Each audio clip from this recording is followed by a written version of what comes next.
Hello, this is Dr. Nanette Hoxon from the Altar of Mary. So, bakit ko inaano talaga itong Altar of Mary? Kasi ito na yung landing site. Tulad ng sinabi ko nga, ang ganda ng mga interviews dun sa mga starlet, mga bold stars nung araw with Julius Babaw.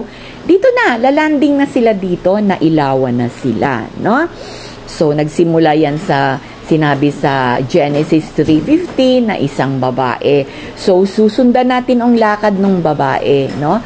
At sa lakad niya, merong isang, yung talagang, yung nalaman niya kung sino talaga si God through Elijah, no? Na nakuha ni Elijah kung ang God ba na kanyang wino-worship ay yung totoong God, no? At ginawa niya to sa Mount Carmel. Kaya yan ang meron tayong scapular, and then ang rosary, yung kay Saint Dominic. Sila kasi yung mga naunang nag-journey dito sa journey ng woman sa 3:15. Simple lang po, no? So, nasa landing site na tayo. Ang unang gagawin ay mag-imitate na, wag praising ng praising. Siguro ang pwede mong gawin, gratitude, no? Masarap ang ulam mo, gratitude, no?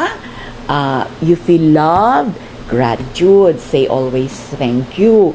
Ganun lang kasimple. Wag yung kanta-kanta pa kayo ng pagkahabang-habang kanta na puri ng puri, di ba? Okay, saan papasok kayo itong mga tungkol sa Moses? Ayan, so itatouch natin. Bakit may kwento ng Moses? Kasi doon pinapakita sa atin yung pag-alis na natin sa physical world. Kasi tayo ay nasa physical world na mundo ng Satanas. Kaya lagi kong ina-example yung kay Maurice Racal na bale, Moses yun, no? Kung mapasahan niya ito, nakatawid na siya sa Red Sea. Kung sakaling na-choose niya, hindi ang physical world but ang spiritual world, no? Kasi tayo ay may mga choices lagi. Makita mo, physical ba o spiritual?